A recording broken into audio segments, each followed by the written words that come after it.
बिस्मिल्लाहिर्रहमानिर्रहीम। रब्बिश्रह ली सदरी वयस्सिर ली अमरी वहलुल उक़दतम मिन लिसानी यफ़क़हू क़ौली। आज है हम लोगों का बेसिक स्ट्रोक्स का सेकंड लेक्चर। तो फर्स्ट लेक्चर में हम लोगों ने कुछ स्ट्रोक्स को देखा था और आज हम लोग जो है बेसिक स्ट्रोक्स का सेकंड पार्ट देखेंगे कि आज हम लोग कौन सी बेसिक स्ट्रोक मज़ीद सीखने जा रहे हैं। तो ये मेरे पास आज ब्लैक इंक है। मैंने कुछ जो ग्लोसी शीट्स थी अपनी हाफ पीसेस में कट कर ली हैं। तो वन बाय वन अब देखेंगे। लास्ट पे जो हम लोगों ने एंड अप किया था जीम वाले पार्ट पे, तो जीम को मैं दोबारा से लिखूंगी ताकि हम लोग का रिवाइज हो जाए। सबसे पहले क्या करना, आप लोगों ने एक नुक्ते के बराबर, यानी ये 1 नुक्ता बनता है यहाँ तक, ठीक है, एक नुक्ते के बराबर जो है स्ट्रेट लाइन आप लोगों ने खींच लेनी है।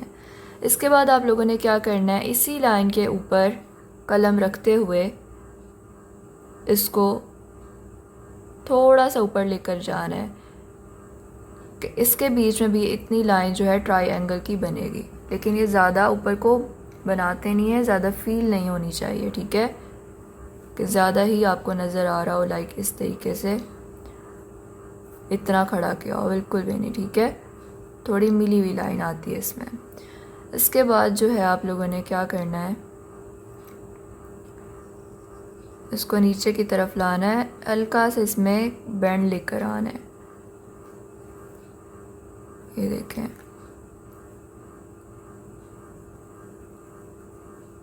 ये स्ट्रेट लाइन थी, इसको मैंने थोड़ा सा बेंड किया है कि ये देखें स्मॉल सर्कल जितना साइज़ जो है वो आप लोग देख रहे हैं कि इसमें थोड़ा सा बेंड किया गया है। तो ये थी आप लोगों के पास जीम की स्ट्रोक, जीम का ये फर्स्ट पार्ट है। इसके बाद जो है हम बात करते हैं लाम के सेकंड स्ट्रोक की। लाम का जो सेकंड स्ट्रोक बनाया जाता है वो कुछ इस तरीके से होता है।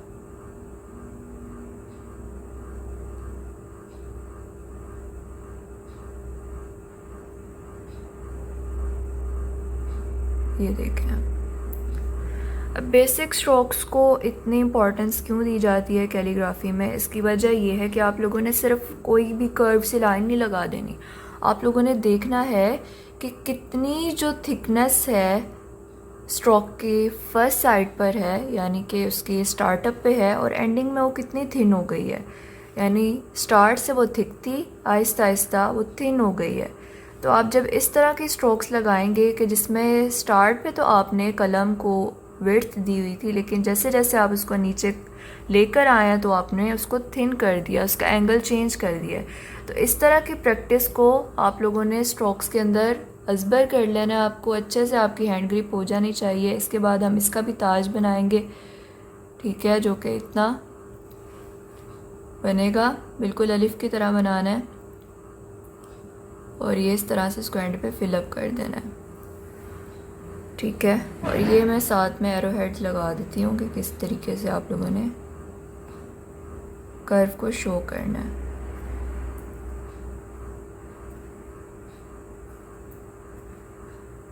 कैलीग्राफी करते हुए साथ साथ बोलना एक टफ़ काम है क्योंकि आप डिस्ट्रैक्ट होते हो बार बार।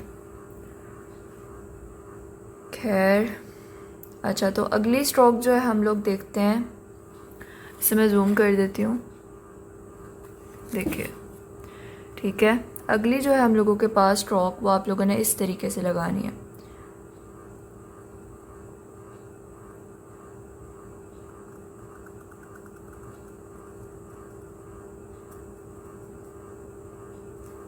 ठीक है, अब आप ये देखें कि कहाँ से देखें विड्थ शुरू हुई थी और ऊपर जाकर कितनी लाइन थिन हो गई है। तो इस तरह की स्ट्रोक्स भी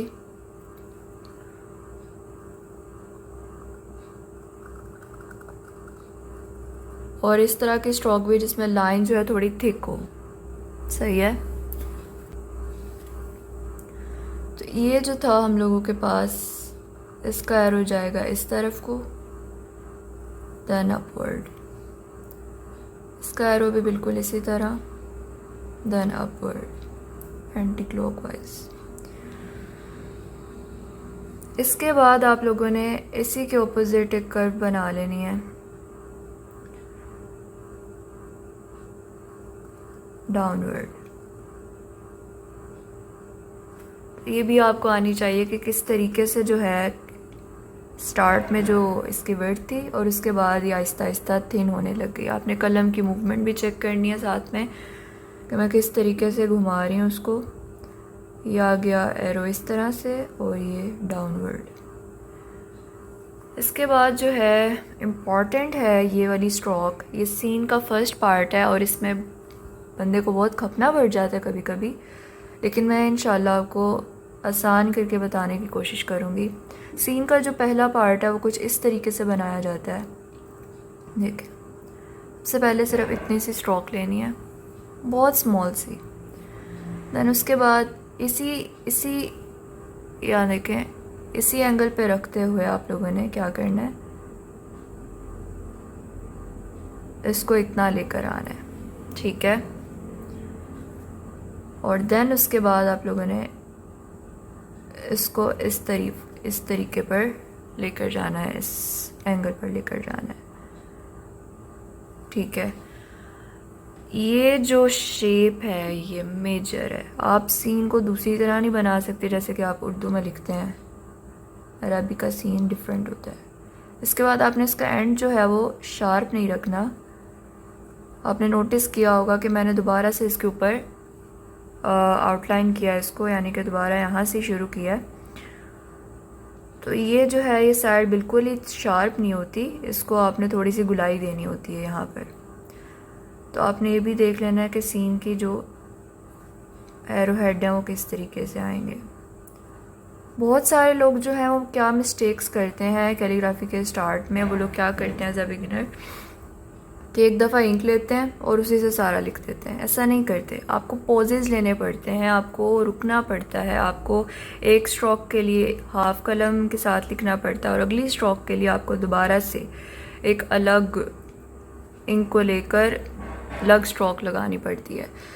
तो मैंने पहले ही लेक्चर में कहा था कि कैलीग्राफी सब्र सिखाती है इंसान को, सब्र से काम लेना पड़ता है, आप में बर्दाश्त पैदा होती है आपको, क्योंकि स्लो लिखना होता है कलम के साथ, आप फास्ट नहीं मूव कर सकते।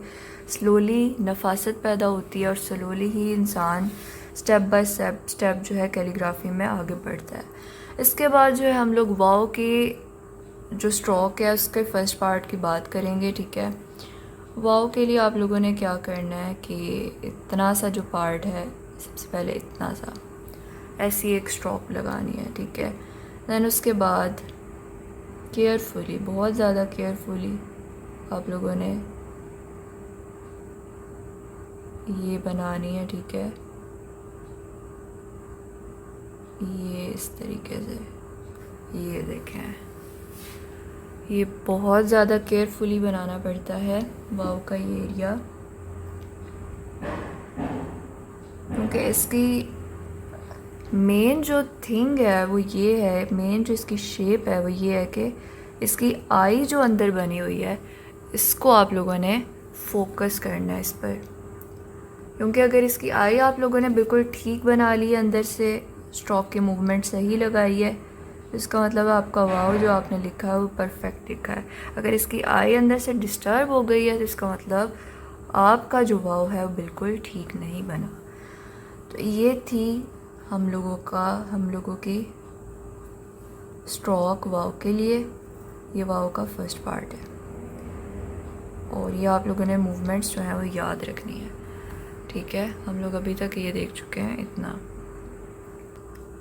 दूसरा मैं आप लोगों से कहूँगी कि आप लोग कोशिश करें कि इस तरह से लाइंस लगाएं, थोड़ी लंबी लंबी करके,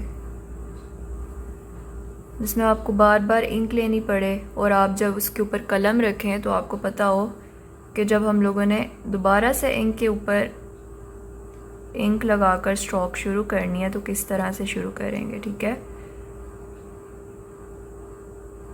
इस तरह की चीज़ों की प्रैक्टिस भी आप लोगों की होनी चाहिए। तो ये इतने से स्ट्रोक्स हैं, आप लोगों ने बार बार प्रैक्टिस करनी है। और जो बात नहीं समझ आई और आप लोगों को मुश्किल हो रही है कलम के साथ लिखने में किसी भी स्ट्रोक को या वर्ड को या कोई किसी भी और किस्म की मुश्किल पेश आ रही है तो आप लोग कमेंट्स में पूछ सकते हैं, ठीक है, कोई मसले की बात नहीं, आई विल रिप्लाई। तो आज के लिए इतना सा लेक्चर, स्ट्रोक्स का चैप्टर ख़त्म, और आप लोगों ने ग्रुप में भी मुझे सेंड करना है। Thank you so much.